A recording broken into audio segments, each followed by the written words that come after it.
उन्होंने यही सोचा कि यह भी कोई एक ऋषि कुमार ही है, पर उनके मन में न जाने क्यों एक गुदगुदी सी पैदा हो गई।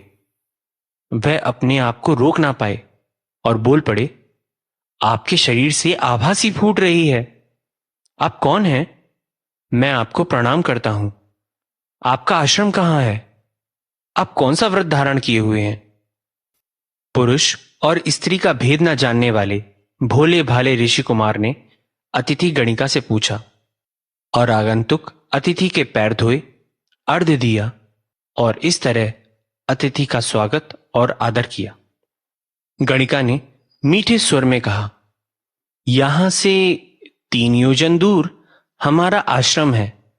मैं वहां से आपके लिए फल लाया हूं। आप मुझे प्रणाम ना करें, मैं इस योग्य नहीं। हमारा नमस्कार करने का ढंग निराला है।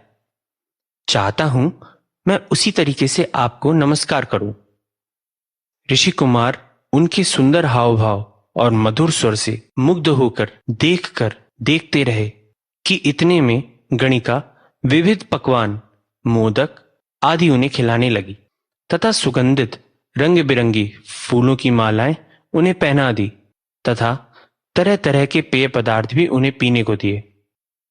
उसके बाद उसने ऋषि कुमार को आलिंगन करके चुम्बन कर लिया और हंसकर बोली, यही हमारे नमस्कार करने का ढंग है ऋषि कुमार। इस प्रकार वह गणिका और ऋष्यशृंग हास्य और विलास कर रहे थे। तभी गणिका को विचार आया कि ऋषि विभांडक के आने का समय हो चला है। वह कुछ चंचल हो उठी और बोली, अब मुझे चलना चाहिए। अग्निहोत्र करने का समय हो रहा है। कभी आप भी हमारे आश्रम में पधारकर हमें अनुग्रहित करें। इस प्रकार वह गणिका जल्दी से आश्रम से खिसक गई। तब विभांडक ऋषि आश्रम में पहुंचे तो उन्होंने आश्रम की दुर्गति देखी। हवन सामग्री और पूजन सामग्री सब बिखरी देखी। पौधे, फूल सब टूटे पड़े थे और ऋषि कुमार का मुख मलिन था। हमेशा की तरह उनमें ब्रह्मचर्य तेज नहीं दिखाई दे रहा था। काम वासना के कारण वह उत्तेजित दिखाई दिए। ऋषि बोले, बेटा, होम के लिए समिधा क्यों नहीं लाए? इन कोमल फूल पौधों को किसने तोड़ा? आहुति के लिए दूध भी नहीं लाए। यहां तुम्हारी सेवा टहल के लिए कोई आया था क्या? यह अद्भुत फूलों की माला तुम्हें किसने पहनाई? तुम्हारे मुख पर मलिनता क्यों छाई हुई है? ऋषि ने आतुर होकर पूछा।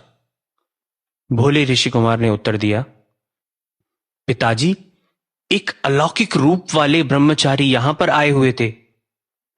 उनके तेज, मधुर बोली और रूप का वर्णन मैं आपसे कैसे करूं? उनकी बातों और नेत्रों ने मेरे अंतर्मन को एक अंतर्रमणीय आनंद और स्नेह से भर दिया है। जब उन्होंने मुझे अपने कोमल बाहों के आलिंगन में ले लिया तो मुझे ऐसे अलौकिक आनंद की अनुभूति हुई जो इन मधुर फलों को खाने से भी नहीं होती। भोले भाले ऋष्यशृंग उस गणिका के रूप और व्यवहार का वर्णन इसी प्रकार करने लगे। वह भ्रमवश उसे भी एक ब्रह्मचारी ही समझे हुए थे। वह आगे बोले, मेरा शरीर मानो जल रहा है।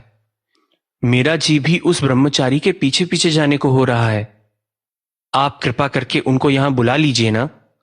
मैं उनके तेज और व्रत की महिमा का वर्णन आपसे कैसे करूं? उनको देखने के लिए मेरा जी ललचा रहा है। इस प्रकार ऋष्यशृंग की बातें इस सीमा तक पहुंच गई कि वो रोने और विलाप करने लगे। विभांडक ऋषि को सारी बातें समझ में आ गई। ऋषि विभांडक ने पुत्र को समझाकर कहा, बेटा, यह किसी राक्षस की माया है। वे हमेशा ऋषियों की तपस्या भंग करने का प्रयास करते रहते हैं। तपस्या भंग करने की कोई ना कोई कुचेष्टा करते ही रहते हैं। तरह तरह की बातें करते हैं। उनसे सदैव सावधान रहना चाहिए। उन्हें पास में भी फटकने नहीं देना चाहिए। उसके बाद ऋषि विभांडक इस कुचक्र को रचने वालों को 3 दिनों तक आश्रम के समीप ढूंढते रहे, पर पता न चलने पर निराश होकर आश्रम लौट आए। कुछ दिन बाद ऋषि विभांडक एक बार फिर फल फूल लेने जंगल में दूर निकल गए। उनके जाते ही वह गणिका वहां फिर से आ गई। गणिका को देखते ही ऋष्यशृंग उनकी ओर ऐसे लपके जैसे बांध से छूटते ही पानी प्रबल वेग से आता है। तेजो में ब्रह्मचारी, चलो चलो, पिताजी के आने से पहले ही तुम्हारे आश्रम चलें। ऋष्यशृंग बिना बुलाए ही गणिका के साथ हो लिए। मित्रों, अगर आपको हमारे द्वारा बनाए हुए वीडियोस पसंद आ रहे हैं तो उनको सब्सक्राइब करें, लाइक करें और शेयर करें। जय श्री राम।